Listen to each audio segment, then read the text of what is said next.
창세기 26장 1절부터 12절입니다. 창세기 26장 1절부터 12절 제가 읽겠습니다.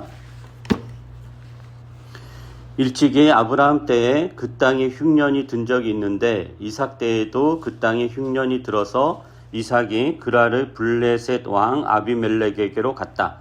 주님께서 이삭에게 나타나셔서 말씀하셨다. 이집트로 가지 말아라. 내가 너에게 살라고 한 이 땅에서 살아라. 네가 이 땅에서 살아야 내가 너를 보살피고 너에게 복을 주겠다. 이 모든 땅을 내가 너와 너의 자손에게 주겠다.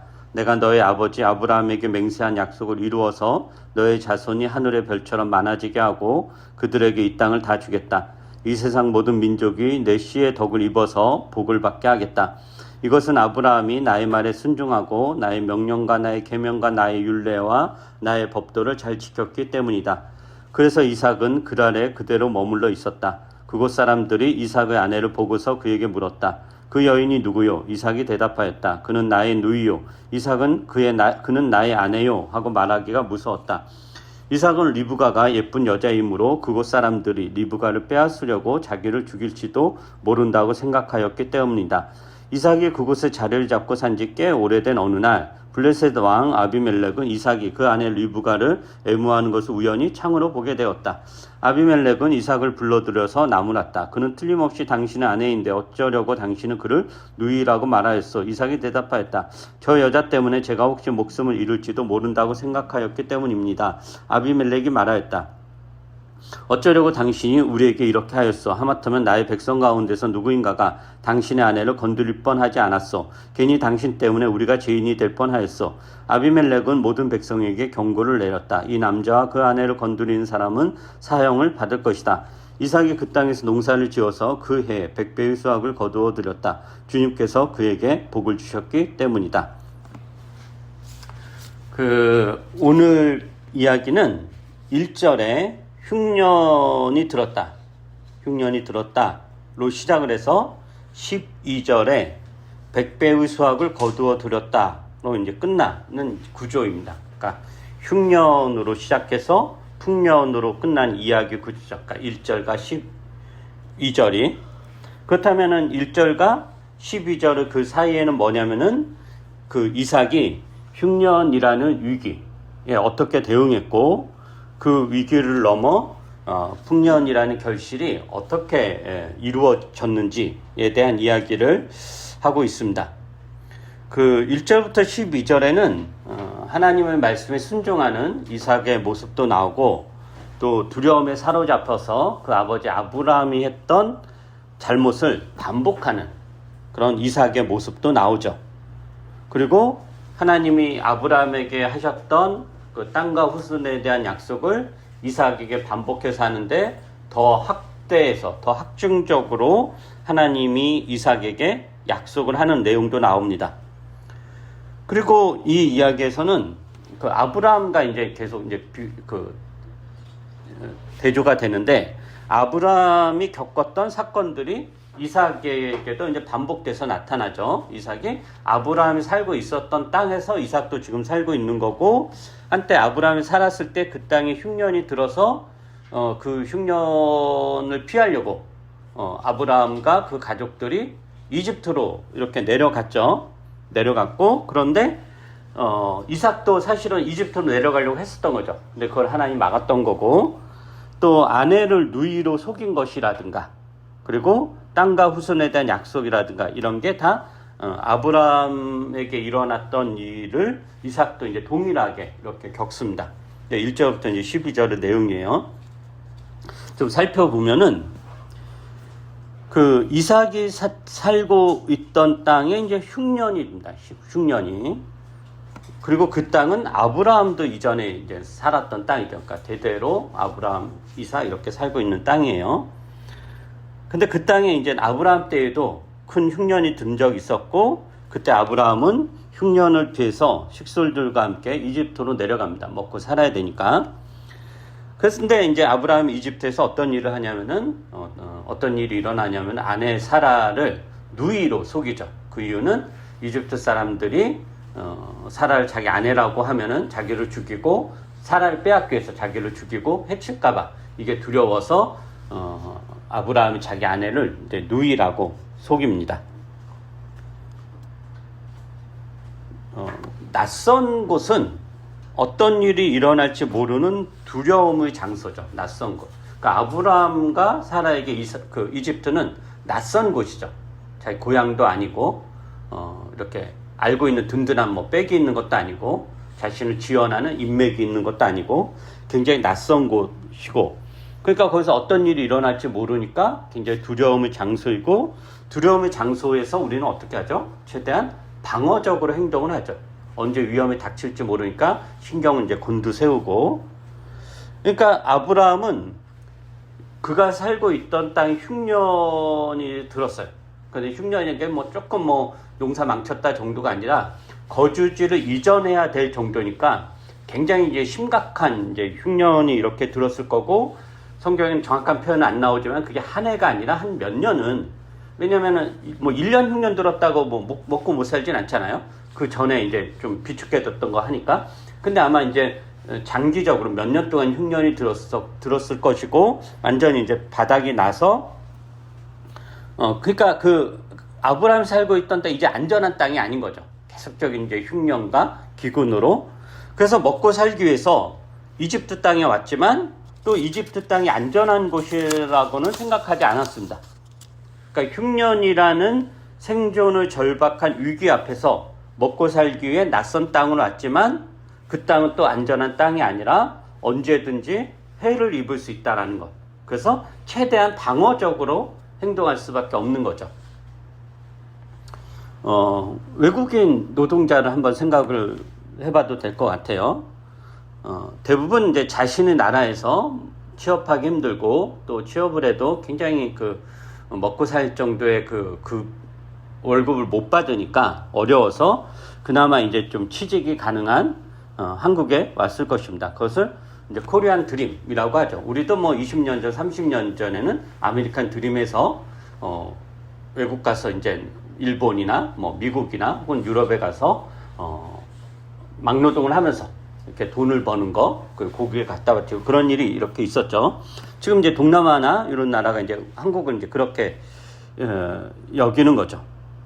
그러니까 한국이 그들에게 먹고 사는 것을 가능하게 해주는 건데, 그런 한국이 또 그들에게 안전한 나라인가 하면 그렇진 않죠. 외국인 노동자에 대한 차별이 있고 노동 환경도 그렇게 좋은 편은 아니고, 또 다치더라도 제대로 된 보상을 받기가 어렵고, 또 그 악덕 사업자주들이 한국인 노동자였으면 그러지 않았을 어떤 뭐 여건을 빼앗는다거나 임금을 체불한다거나 쫓아낸다라는 식으로 이렇게 위협을 한다거나 그런 상황, 월급을 제대로 받지도 못하는, 그러니까 삶의 안전을 위해서 온 곳이, 그 안전을 어떻게 보면 이루어지기도 하지만 또 그 땅이 전혀 안전을 가져다 주지 않는 것, 이게 외국인 노동자들 현실인데 아브라함이 이집트로 내려간 그 상황이 그렇다라고 하는 거죠. 근데 그런 위기를 또 이삭도 여전히 이제 동일하게 겪어요. 아브라함이 한때 겪었던 큰 흉년을 이삭도 겪습니다. 그러니까 그 땅에서 도저히 이제 먹고 살 수 없을 정도로 극심한 흉년이었을 거예요. 살고 있던 땅을 떠나야 된다는 건 굉장한 위기죠. 그러니까 굉장히 심각한 흉년이에요. 더구나 이삭이 아브라함이 물려준 재산이 꽤 많았고, 그러면 이삭도 꽤 재산이 있었을 거 아니에요? 근데 그 재산으로도 그 땅에서 살지 못할 정도로 극심한 이제 흉년, 위기가 이삭에게 이렇게 닥친 거죠.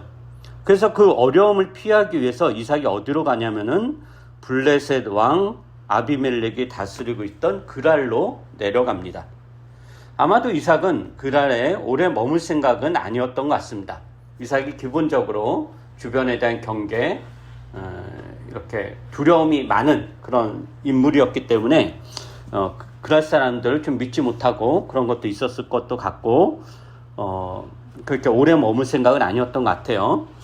그래서 이삭은 아마도 어떤 생각을 했던 거 같냐면은, 아브라함이 예전에 그 흉년이 들어서 이집트로 내려갔잖아요. 거기서 이제 아내 사라를 누이로 속이고, 근데 이제 그것에 대해 하나님이 이제 경고하고 그 위기를 기회로 삼아서 아브라함과 그 가족들이 이집트에서 많은 재물을 가지고 많은 곡식을 가지고 고국으로 돌아왔단 말이에요. 그때 이삭은 살아있을 때가 아니었죠. 그죠? 이삭은 나중에 태어났잖아요. 그 이삭은 이제 그런 이야기를 어머니나 아브라함이나 혹은 주변에 많은 사람들 알 거 아니에요. 그리고 그 이야기가 얼마나 영웅적 이야기였겠어요. 이 땅에 큰 흉년이 들었는데 너희 아버지가 가족들 이끌고 용감하게 이집트를 아마 자기 엄마를 누이로서 그 이야기 뺐을 수도 있을 것 같아요. 어쨌든 해서 그러니까 이삭에게는 이집트는 어떤 땅이에요? 굉장히 기회의 땅인 거죠.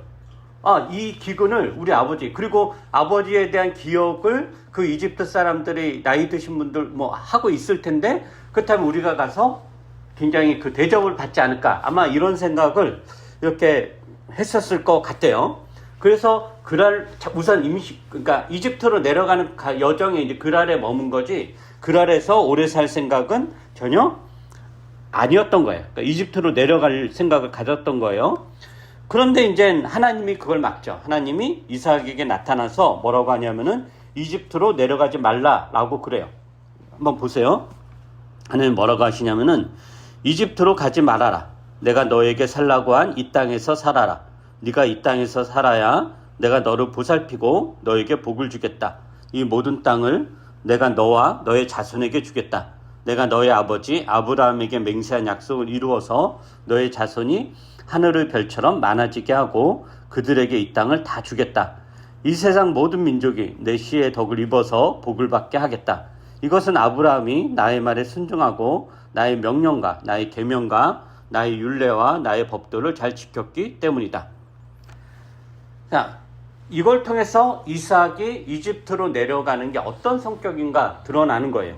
흉년이라는 위기 상황을 벗어나기 위해 이집트로 가는 선택을 이삭이 했다라는 것은 하나님의 약속에 대한 불신이다라는 거죠.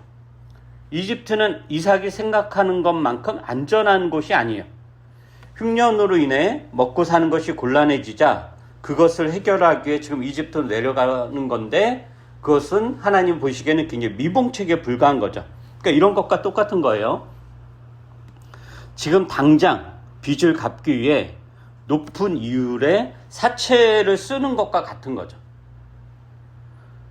그래서 그 굉장히 이자가 굉장히 높은 그런 사채를 어떻게 빌려다가, 그래서 지금 당장의 빚은 갚겠지만 그로 인해 더 큰 빚이 생기고 더 이상 그 빚에서 벗어나지 못하는 상황이 되는 것, 이게 이집트로 내려가는 것입니다. 그러니까 지금 어떤 고통을 당할 때 당장의 고통에서만 벗어나는 것에만 지금 그 이삭이 목표를 두고 있는 건데, 그렇게 목표를 두고 행동하면 결국 더 큰 낭패를 당한다라는 거죠.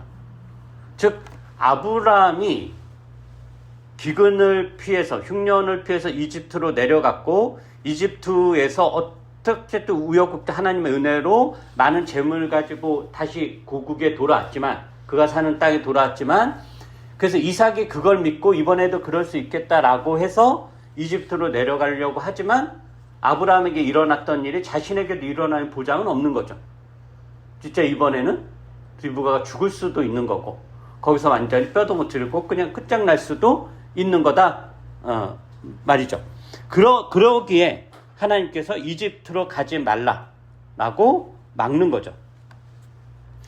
그러면은 우리가 이제 어떻게 해야 되냐? 지금 당장의 고통, 지금 이삭은 지금 당장의 고통에서만 벗어나는 것에 목표를 두고 행동해서 더 큰 낭패를 당하는 이 상황을 지금 하는 거고, 그걸 하나님 막은 건데, 그럼 어떻게 해야 되냐? 지금 고난을 겪고 그로 인해 우리가 큰 고통을 겪고 있다면 그 고통 자체에 집중해서 어떻게 벗어날까를 고민하는 것에만 그치는 것이 아니라 내 전체 인생이라는 관점에서 거시적으로 보는 것도 필요합니다. 어떤 우리가 고통을 당할 때 사실 힘들죠. 고난을 당하고 힘겨운 일이 일어나고 지금 당장 중내산해하는 어떤 일을 우리가 겪을 때 거기에 잠식당하면 그것만 보이는 거잖아요. 그래서 그것만 보여서 그거 해결한다고 이걸 하고, 그러면 이거 한 걸로 인해서 더 큰 문제가 발생하고, 또 우리가 드라마에서 가끔 그런 거 있잖아요. 약간 이제 좀 뭐랄까, 악한 사람들이 막 자기가 이제 큰 곤란을 당하잖아요. 그럼 그거 급한 거 해결하겠다고 또 나쁜 짓을 저지르고 더 큰 어려움이 이렇게 생기는 미봉책만 하고. 그러니까 이런 거죠. 그래서 거시적으로 보는 게 필요해요. 지금 내가 당하는 고난이 내 전체 인생에서 어떤 의미를 갖는가. 물론 그렇게 생각하기는 참 여유롭지 않을 수 있습니다만은 그렇게 보는 훈련이 굉장히 필요합니다. 예를 들면 학생이 지금 공부하는 것이 힘들다고 해서 지금 공부라는 고통에서 벗어나는 것에만 몰두한다면 어떻게 되겠어요? 지금 당장 편하죠. 안 하면 되니까. 그죠? 근데 그의 전체 인생에서 얼마나 큰 손해예요. 지금 안 하는 게. 즉, 지금 내가 어떤 고난을 당한다면 그 고난 자체를 보는 것 못지않게 거시적인 측면에서 내 인생 전체에서 이 고난이 어떤 의미가 있는지를 보는 것도 고난을 견디는 하나의 중요한 방법입니다. 그런데 그게 되려면은 나한테 어떤 힘이 있어야 되죠. 힘이 없으면 안 되죠. 그러니까 우리가 운동을 해도 내 기본적인 체력, 기본적인 근력이 있으면 그 무거운 거를 드는 거 굉장히 힘들잖아. 고통스럽잖아. 막 벌벌 떨고 확 내려놓고 싶고. 그렇지만 기본적인 어떤 근력과 체력이 있으면은 힘들지만 하죠. 근데 이제 그게 없으면 완전히 안 되잖아요. 그런 것처럼. 그래서 하나님께서 큰 흉년으로 인해 먹고 사는 문제가 어려워진 이삭에게 이집트로 내려가지 말라라고 말하면서 어떤 말씀하시냐면은 아브라함에게 하셨던 약속을 상기시키죠. 아브라함에게 하셨던 약속을 다시 이삭에게 해요. 이 말은 뭐냐면은 지금 당장의 흉년이라는 고난에 매몰되지 말고, 그 고통에 매몰되지 말고, 너 아버지에게 했던, 내가 너 아버지 아브라함에게 했던, 그리고 지금 너에게 하는 이 큰 약속, 그들의 전 인생에 걸쳐서 당신의 뜻을 이루시기 위해 인도하시는 하나님의 은혜와 돌보심이라는 맥락에서 봐야 된다라는 것입니다. 그러니까 지금 당하는 고난이 여러분을 망하게 하는 것이 아니라 뭐가 망하게 하냐? 지금 당하는 고난에 매몰되어 그것만 보는 것으로, 그것만 당장 해결하면 잘 되겠지라는 생각과 행동이 망하게 하는 것입니다. 그래서 우리가 급한 불 끄느라고 중요한 것을 놓치고 있지는 않은지 곰곰이 생각해 보셔야 될 것입니다. 그리고 이삭은 다행스럽게도 하나님 말씀에 순종하죠. 아브라함과는 달리 이집트로 내려가지 않습니다. 이집트에 내려가지 말라는 하나님 말씀에 순종하죠. 그래서 당분간 흉년을 피하기 위해서 잠깐 거쳐가려고 했었던 그랄 땅에서 이제 살아요. 근데 이제 또 그랄 땅에서 어떤 문제가 생기죠. 그럴 사람들을 이브가에 대해 묻죠. 어떻게 묻냐면은 지금 이삭에게 옆에 여인이 있으니까 저 여인은 누구요? 라고 물어요. 근데 이렇게 묻는다라는 것은 이삭이 그랄에 인맥이 없었다라는 걸 뜻해요. 만약에 그랄에 이삭에 관한 소문도 있고 인맥도 있고 그렇다면 당연히 리브가가 부인이라는 걸 당연히 알죠. 그렇죠? 더구나 아비멜렉조차도 모르는 거잖아요. 그 나라의 모든 정보를 다 가지고 있는 그 왕조차도 몰랐다라는 것은 이삭에 대한 소문이나 이런 게 그렇게 알려지지 않았다라는 거고, 그리고 이거는 또 어떤 맥락에서 해석할 수 있냐면은 이삭이 굉장히 은둔의 사람, 아브라함이나 야곱과는 달리 굉장히 조심스럽고 겁도 많고, 또 이삭이 그렇게 겁이 많은 맥락은 있어요. 겁도 많고, 그러니까 가급적 티나지 않게, 소문내지 않게 조용히 아무도 나를 모르게 살아가는 어떤 인생이 아니었을까? 그러니까 아브라함의 아들, 아브라함 굉장히 유명한 사람이었는데 아브라함의 아들이었음에도 불구하고 그가 결혼했는지 그의 부인 누구인지조차도 주변 나라에 알려지지 않았던 거죠. 그래서 어쨌든 물어요. 궁금하니까 저 여인은 누구요? 근데 이삭이 뭐라고 하냐면은 자신의 아내라고 사실대로 말하지 못하던 리브가라고 속여요. 그게 7절인데 한번 7절을 여러분이 한번 읽어보세요. 7절 시작. 그곳 사람들이 이삭의 아내를 보고서 그에게 물었다. 그 여인은 누구요? 이삭이 대답하였다. 그는 나의 누이요. 이삭은 그의 나의 아내라고 하고 말하기가 부끄러웠다. 이삭은 리브가가 예쁜 여자이므로 그곳 사람들이 리브가를 빼앗으려고 자기를 죽일지도 모른다고 생각했기 때문이다. 네, 여기 보시면은 그랄 사람들이 이삭의 아내를 보고 이삭에게 누구냐고 묻자 이삭이 자신의 아내라고 이야기하지 않고 누이라고 이야기했다는 거죠. 근데 그 이유를 이게 재밌어요. 창세기 저자가 어떻게 왜 이삭이 그랬는가 그걸 어떻게 이야기하냐면은 그 마지막 절에 그 7절 그 하반절에 이삭은 리브가가 예쁜 여자이므로 그곳 사람들이 리브가를 빼앗으려고 자기를 죽일지도 모른다고 생각하였기 때문이다. 즉 이삭이 이런 생각을 하고 있었다는 거죠. 그러니까 그럴 사람들이 위협을 하고 저 이쁜 여자 누구야? 막 이렇게 위협을 하고 협박을 해서 그게 무서워서 아내를 누이라고 이게 아니라 뭐라고 하냐면은 리브가가 예쁜 여자이므로 그곳 사람들 리브가를 빼앗으려고 자기를 죽일지도 모른다고 생각하였기 때문에 이게 이삭의 생각이다라는 거잖아요. 이삭의 생각. 근데 그럴 사람들이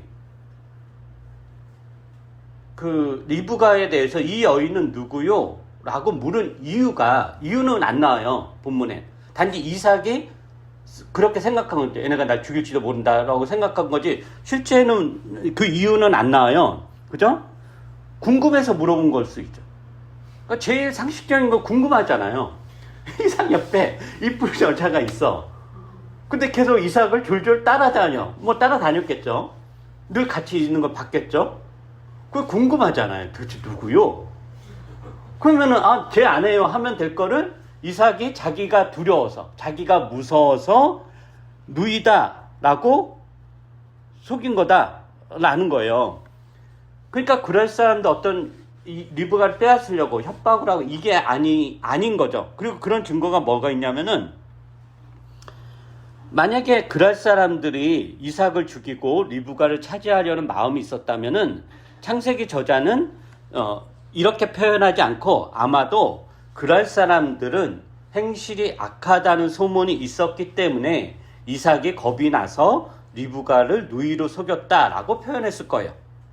그러나 창세기 저자는 그 이유를 이삭만의 착각으로 즉 이삭의 생각으로만 그럴 사람들 어땠어 이렇게 이 이야기는 전혀 하지 않고 이삭이 그렇게 생각했다 이삭만의 착각으로 표현한다라고 하는 거죠. 그리고 더구나 8절에 한번 보세요. 8절에 보면은 이삭이 그곳에 자리를 잡고 산 지 꽤 오래된 어느 날, 이 꽤 오래된이 그냥 며칠이 아니라 몇 년이에요. 그러니까 몇 년 동안 거기서 이렇게 살았다는 거죠. 그랄에서. 근데 만약에 그랄 사람들이 이삭의 생각대로 악한 사람들이었다면 이미 리브가는 그랄 사람들에게 넘어갔을 것입니다. 그렇지 않나요? 리브가가, 자, 이걸 생각을 해보세요. 리브가가 이삭의 아내이면 이삭을 죽이고 차지할 사람들이 이삭의 누이라고 해서 가만두었겠어요?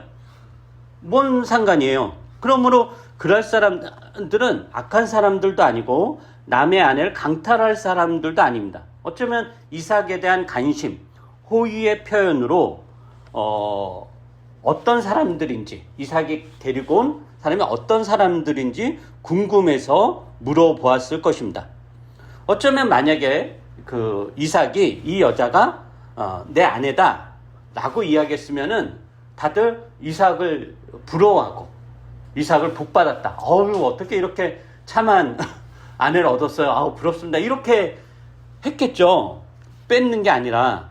근데 이삭은 겁이 많아서 이게 요즘 용어로 하면 위험의 피가 굉장히 높은. 이삭이 이제 그런 많은 맥락은 있어요. 그거는 제가 다음에 기회 되면 말씀드리겠는데 어쩌면 위험의 피가 매우 높은 사람이었으면 몰라도 그럴 사람들의 단순한 질문을 매우 위협적으로 받아들여서 자기 아버지 아브라함이 했던 잘못을 반복해서 하는 거죠.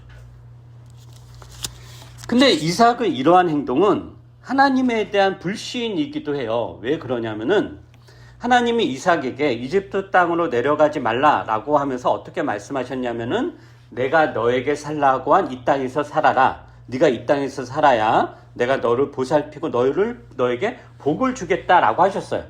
그러니까 이삭이 그랄 땅에서 살아도 해를 입을 수 없죠. 하나님 보호하겠다라고 하셨으니까. 하나님 보호해 주시니까. 그러나 이삭은 하나님 믿지 않고, 그러니까 너무 두려움에 사로잡힌 거죠. 결국 하나님 믿지 않고 스스로 자신을 보호하기 위해 아내 리브가를 누이로 속입니다. 더구나 이삭의 이러한 행동이 잘 보면 리브가를 보호하기 위한 게 아니에요. 리브가를 보호하려고 누이로 속인 게 아니라 실제로 보면 뭐라고 하죠? 그곳 사람들이 리브가를 빼앗으려고 자기를 죽일지도 모른다고 생각하였기 때문이다 라고 그래요. 그 다음에 그 왕 아비멜렉과의 대화에서는 어떻게 이야기하냐면 9절 하반절에 보시면은 저 여자 때문에 그 리브가죠. 저 여자 때문에 제가 혹시 목숨을 잃을지도 모른다고 생각하였기 때문입니다 라고 해요. 그러니까 이삭이 리브가를 누이로 속인 거는 리브가를 보호하고 지키기 위한 게 아니라 리브가 때문에 자기가 죽을지도 모른다라는 두려움 때문에, 그러니까 리브가의 어떤 안전은 관심이 없는 거예요, 사실은. 물론 조금은 있었겠죠. 근데 지 아내보다 자기가 죽을까봐 그게 두려워서 이렇게 굉장히 이제 비겁한 그런 상황인 거죠. 물론 이삭은 리브가를 굉장히 사랑했어요. 첫눈에 반했고 굉장히 사랑했지만 그렇다고 해서 자기의 목숨보다 더 소중하게 생각하지는 않았던 거죠. 그래서 자기가 살기 위해서 아내도 누이라고 속이는 거예요. 그럼 좋아요. 그럼 그나마 이런 술책이 굉장히 지혜롭고, 정말 기발하고 너무 이렇게 정말, 맞는 거냐 했을 때 굉장히 어리석은 출책이에요. 그 이유가 뭐냐면은, 그 뒤에 보면 이제 아비멜렉, 이게 이삭과 리브가가 이제 그 애정 표현을 이렇게 하는 거를 그 왕이 우연히 보게 되죠. 아비멜렉이. 그러니까 이렇게 남매 사이에서 일어날 수 없는 일이 일어나니까 아비멜렉이 눈치를 채고 아내라는 것은 이제 눈치를 채죠. 그래서 이삭을 불러서 호되게 야단을 쳐요. 호되게 야단을 쳐면서 10절에 어떻게 이야기하냐면은 10절 한번 보세요. 어쩌려고 당신이 우리에게 이렇게 하였소? 하마터면 나의 백성 가운데서 누구인가가 당신의 아내를 건드릴 뻔하지 않았소? 괜히 당신 때문에 우리가 죄인이 될 뻔하였소? 라고 그래요. 자, 이걸 생각을 해보세요. 아비멜렉이 살고 있던 그랄의 법이라든가 규칙, 그런 법률 이런 것들을 우리가 유추할 수 있는데, 타인의 아내를 건드리는 것, 타인의 아내를 취하거나 건드리는 거는 불법인 거죠. 엄중하게 이제 처벌을 받는 게 그랄에서의 엄중한 법이에요. 그리고 이제 당시 고대 군국가 다 신과 연계된 어떤 법률 체계를 가지고 있었기 때문에 그게 또 신의 이렇게 뜻이기도 한 거죠. 근데 한번 생각을 해보세요. 그렇다면은 리브가가 이삭의 아내일 경우와 이삭의 누이일 경우 두 가지 경우가 있잖아요. 물론 이제 실제는 이삭의 아내죠. 근데 누이라고 속였으니까. 그래서 이삭의 아내일 경우와 이삭의 누이일 경우에서 그나마 그럴 사람들이 리브가를 건드릴 가능성은 어느 게 더 높을까요? 어느 게 덜 부담이 될까요? 아내가 아니라 누이인 거죠.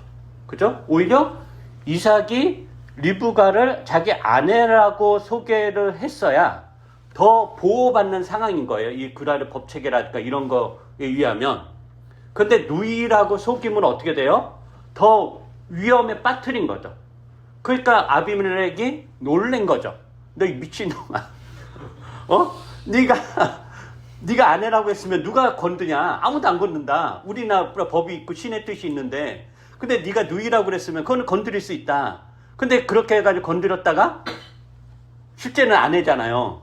그래서 우리가 큰 죄를 저지를 뻔한 어떻게 될 뻔했냐라고 아주 호되게 야단을 이렇게 치는 거죠. 너의 거짓말 때문에 우리 민족이, 우리 백성이 큰 죄를 저지를 뻔했다. 신의 벌을 받을 뻔했다. 우리가 다 망할 뻔했다라고 하면서 이삭을 호되게 야단을 치는 것입니다.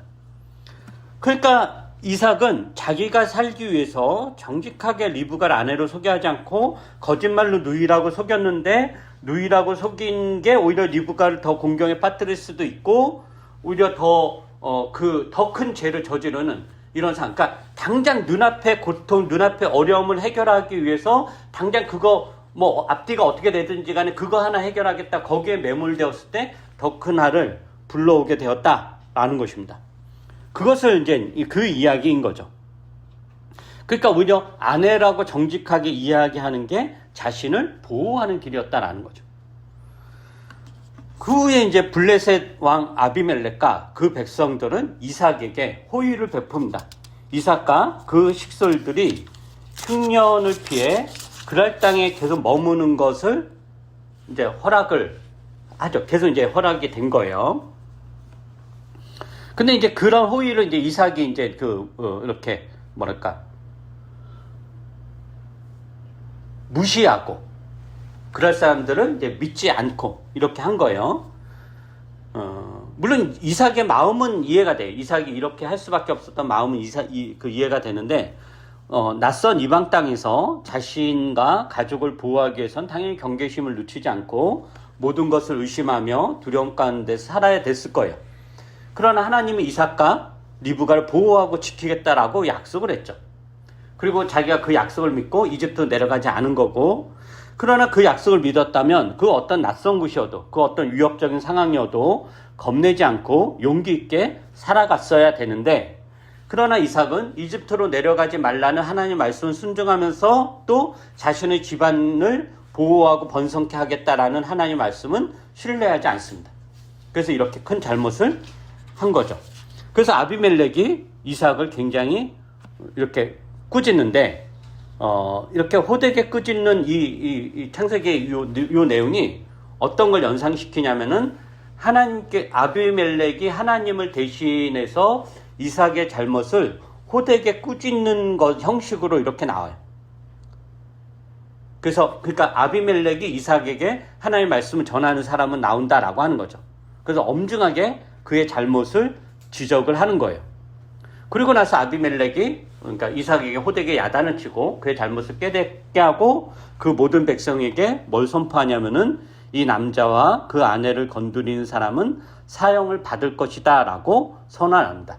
만약에 이삭이 처음부터 리브가를 아내로 밝혔다면 아비멜렉은 진작부터 이러한 선언을 했을 것이고, 이삭은 불안 가운데 살지 않아도 이게 누이라고 속였는데 그 누이인 척 하려고 하면 얼마나 힘들었겠어요.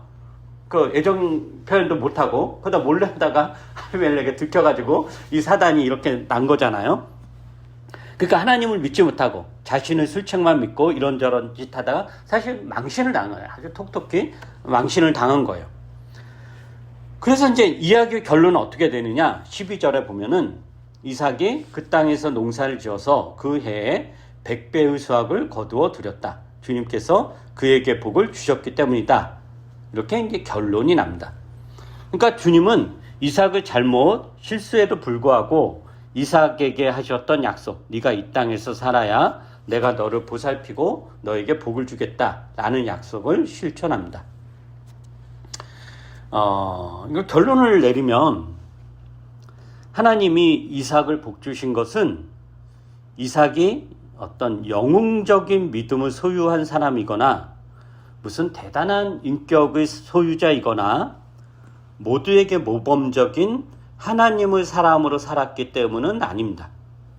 이삭은 때로는 하나님 말씀에 순종하기도 하고 때로는 하나님을 불신하기도 하고, 위급한 상황에서는 하나님을 믿기보다는 자신의 술책을 믿고 이러한저러한 짓을 하다가 아주 개망신을 당하고, 또 하나님을 믿는다고 하면서 세상이 두려워서 벌벌 떨기도 하고, 아내 리브가를 위해서 리브가를 누이라고 속이는 것이 아니라 자신이 살기 위해서 리브가를 누이라고 속이는 아주 비겁한 남편이기도 하고, 그러니까 우리가 무슨 영웅이나 대단한 믿음을 가진 사람과는 전혀 거리가 먼 사람들입니다. 먼 사람입니다. 이삭이.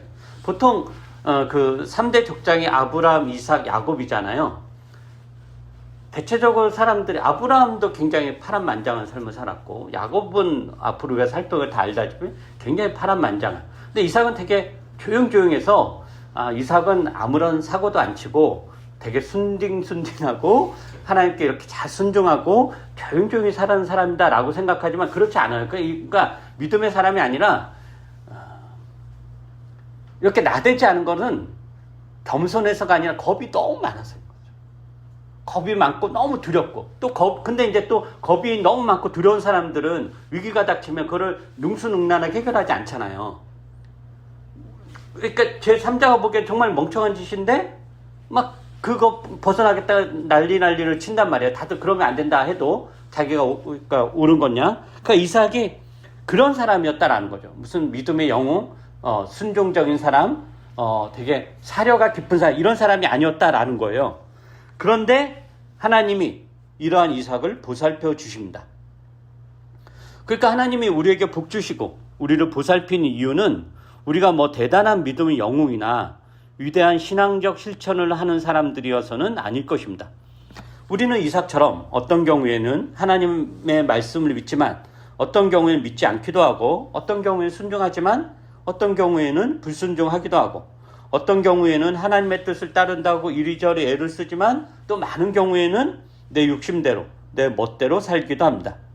그럼에도 불구하고 하나님은 우리를 버리거나 외면하는 것이 아니라 당신이 애당초 하셨던 보살펴 준다 라는 약속을 실천해 가십니다. 때로는 아비멜렉 같은 사람이나 환경을 통해서 우리를 엄중하게 꾸짖기도 하고 망신을 주기도 하지만 그것은 우리를 수치스럽게 하려는 하나님의 시도가 아니라 우리를 깨닫게 하려는 하나님의 보살핌의 한 방법입니다.